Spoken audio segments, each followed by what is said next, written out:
Hello there everybody, and welcome to this feature presentation on YouTube. I am King Mac, your hamburger pal. Thank you all for watching. Be sure to enjoy a hot fresh cheeseburger along with some delicious golden french fries, a tasty milkshake, and a nice soft drink. Also be sure to grab some hot buttery popcorn while you're at it as you enjoy this episode of TTBurger Game Reviews on YouTube.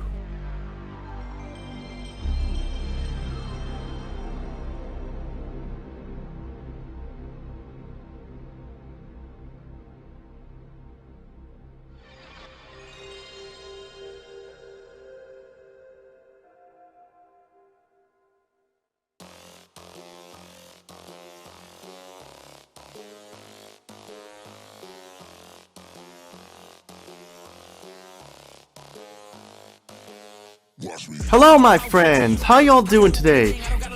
You ready for some more TTBurger game reviews with some PlayStation, PlayStation 2, PlayStation 3, and PlayStation 4 game reviews and more? Well, you come to the right places. We're back with another game review here in our TTBurger game review. Continuing my Onimusha franchise review here of episode 266. Well, not episode 266, episode 266 part 4 of 4 parts. We're down to the final part of the Onimusha franchise, the grand finale by Capcom with hack and slashing in feudal Japan with samurais, demons, evil lords, and wars in feudal Japan, and more and more and more. All for you in this review here. So, who's ready for some more samurai action? I know I am for sure. So let's continue here. Before I get started here, I want to give a shout out to everyone who has supported this channel for the last 6-7 years. If it weren't for you guys, the channel would not be as big as it is today. So the bottom of my heart, I thank you all, and I also want to give a shout out to Friggin' HD and sub to MX King Mac. And check out their channel, they're awesome. I thank you guys, the bottom of my heart, I thank you all equally. We have a lot to talk about here for episode 266 part 4 of 4 parts.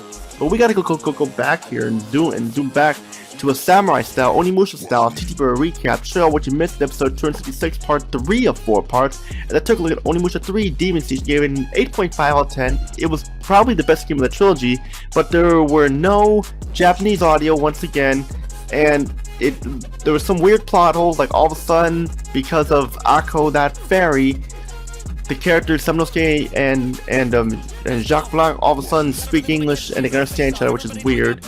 And it's an interesting idea to have feudal Japan, modern day Paris, and the two characters switch time periods. It's actually pretty cool there indeed.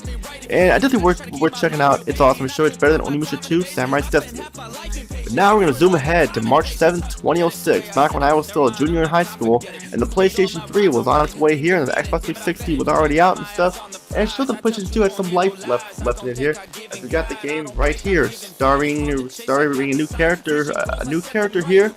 This is Onimusha Dawn of Dreams for the PlayStation 2 exclusively, released on March 7th, 2006. And we had a lot to talk about here, so let's get started as we join a new character, Hideaki Yuki, also known as Soki, but we'll talk more about that later. Now, Onimusha Dawn of Dreams has the feeling that a good game is hidden here. When you compare it to the other Onimusha games, that Onimusha Dawn of Dreams fails flat. Well, not fail badly, but it does somewhat fail. We get a game that really tries, but it ends up being a snooze fest, calling it Snoozamusha. Yeah, I just made it up there, or Snoozamusha or Sleepamusha. I mean, they are still good in here, but they are overshadowed by the bad. I mean, I do not mind changing gameplay or changing characters and stuff, go ahead. But at least make the game enjoyable so you can add it to your collection, but that is not the case. Onimusha Dawn Dreams is basically Dynasty Wars with Onimusha paint on it and stuff, where you hack and slash swarms of enemies, move on to the next area and such, and that's the game there for you. Now, I know what you're thinking, Tony, why are you complaining this game like Dynasty Warriors? Onimusha was known for hack and slashing. Yeah, the first 3 games did have hack and slashing elements in it, but the thing is, those games had more going for it. Even Onimusha Samurai's Destiny had more for it. Those games had puzzles to solve, items to you had to find the open doors and stuff like that and everything, and it felt like Resident Evil with samurais and stuff like that. You had to think on your feet how to defeat the enemies and the bosses to figure out how to advance the game. Here it's just slash slash slash like this has not been done before. Dynasty Warriors 2 anyone, like how it started? Well, Dynasty Warriors 1 was a fighting game on the PS1, but still. Now this is not a horrible game as well in it, but we'll be getting the lowest score out of all the Onimusha games I reviewed. Let's continue. Story of Onimusha Dawn Dreams takes place 15 years after the defeat of Lord Nobunaga Oda and Onimusha 3 Demon Siege in the year 1573.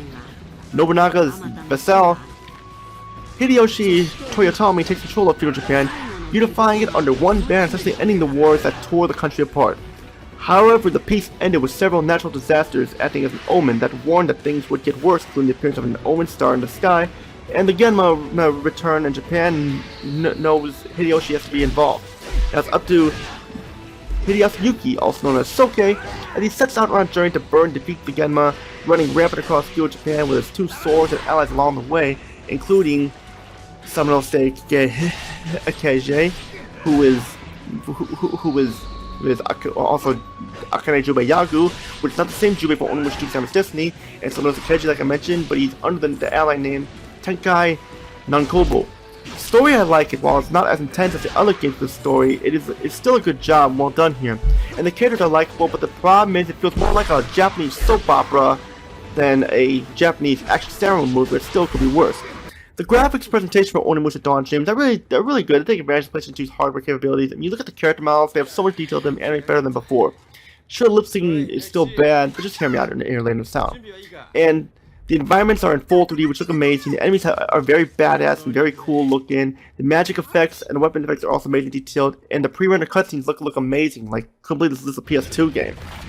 Onimusha Dawn Streams sound is improved sound, I like that. The voice setting is good and bad. The good is the Japanese audio, and it's about time they brought it back, because without having the Japanese audio, it didn't work to hear them speak in English. I don't know why Onimusha 2, Samurai Destiny, and Onimusha 3 Demon Siege did not have Japanese audio. It should have been included, and it wasn't. So, kudos to them for bringing it back. It's about time. Gee, dear Lord, Capcom, what were you thinking? I mean, Fuel Japan, let them have the Japanese audio. All I'm saying. And I said the Japanese need voice acting is amazingly well done. This is how the Onimusha game should have been, including the Japanese audio, and I'm glad they did it here in the game. The English voice acting is so bad, it's almost on par with Onimusha 2 Samurai Destiny's voice acting. Actually, I think it's actually worse. It is awful, hammed up, and phoned in. Music is not bad, I do not have a problem with it. The grunts, weapon effects all sound badass and stuff, so that's really cool there and stuff, definitely, because, you know, they made progress there with the sound, so that's for sure.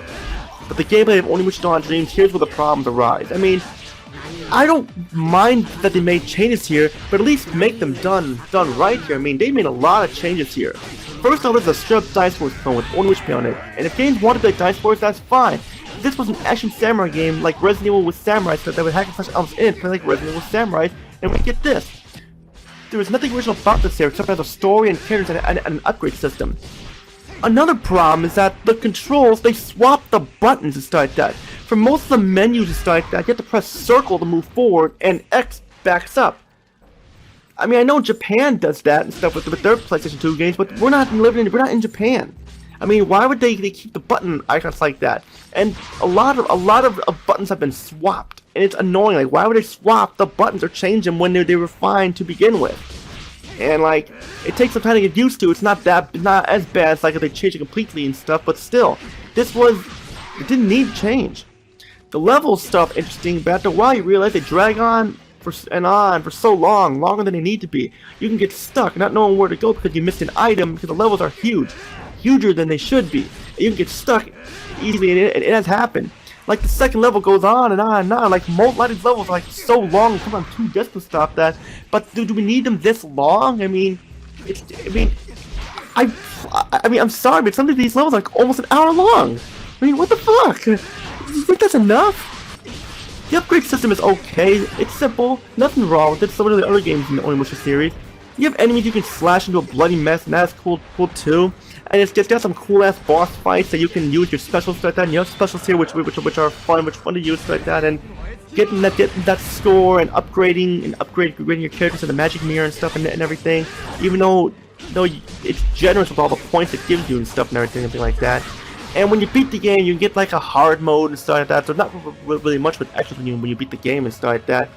And honestly, even though you got some cool stuff here, it does not make the game enjoyable like the others. I mean, not as enjoyable as me to say.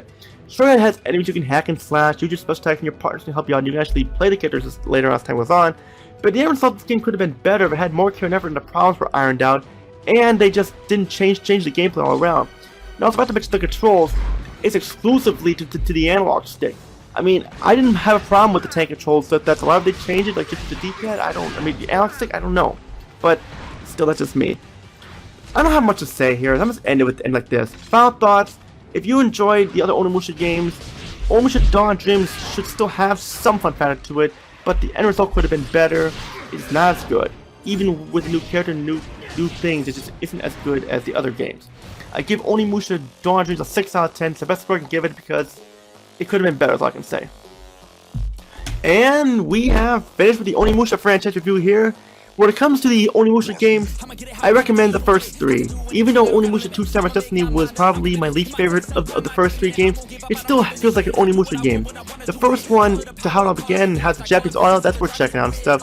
And the third one, how it's got time travel and Jean Reno for speaking French, so I thought that's pretty cool. I mean, just pick those 3 out. I mean, except for Onimusha Dawn Dreams.